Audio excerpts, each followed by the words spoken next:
Our story begins with the city of Mecca. It is said that when Adam and Eve were first expelled from paradise, the two were separated, with Eve having landed near the city of Mecca, and Adam having landed somewhere in the Far East. After many years of searching for one another, Adam finally managed to make his way down through the Arabian Peninsula to Mecca, and it was at the top of Mount Arafat, just outside the city of Mecca, where the two were finally reunited. Mecca is also significant because it is considered the first place on earth that God Almighty was worshipped alone. And so, it was at that very spot that Abraham and his son Ishmael built the first house of worship for God.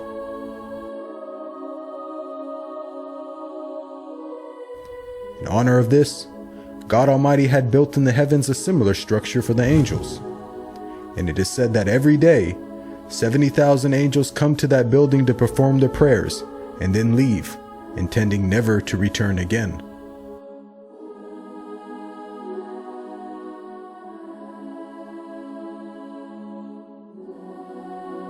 When Abraham and Ishmael had finished building the sacred house, there was still one brick that had to be put in its place.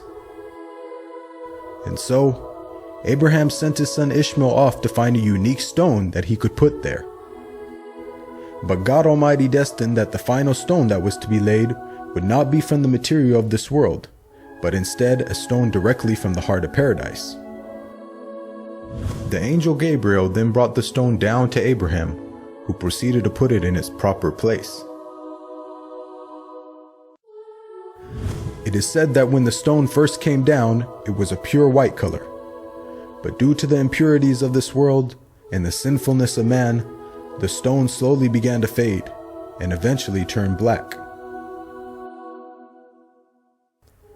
As time passed, the city began to develop, with the people of Mecca remaining upon pure monotheism, worshiping one God alone.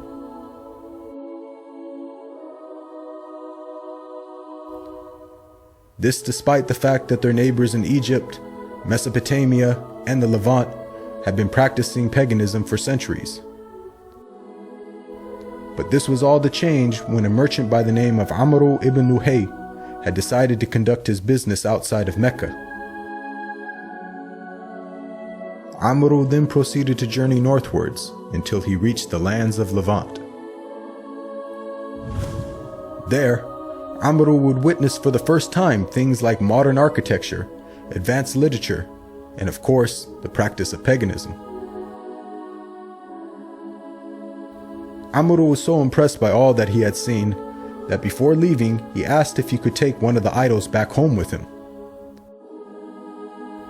The people agreed, and so Amr took the idol and placed it along with the other goods and merchandise in his caravan.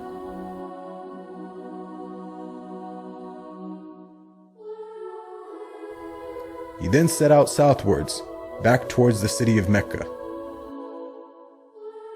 When Amr arrived back home, he immediately took the idol and placed it right in front of the sacred house. He then proceeded to tell the people that this was now going to be the God that they worship.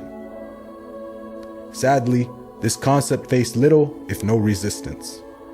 And as time passed, the people began to worship more and more different idols, until it is said by the end of the 6th century, there were over 360 different idols surrounding the sacred house in Mecca.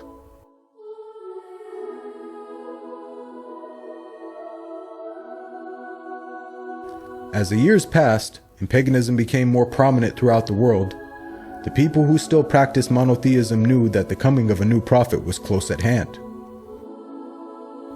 And so, either through deductive reasoning or through interpretation of their holy text, many had concluded that the Arabian Peninsula was the most probable place God would send his new prophet.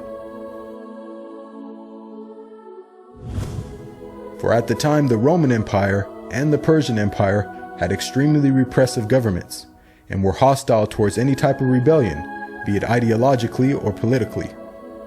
While the Arabian Peninsula, on the other hand, though also deeply mired in paganism, was a land ruled by tribal law and never had a real central government.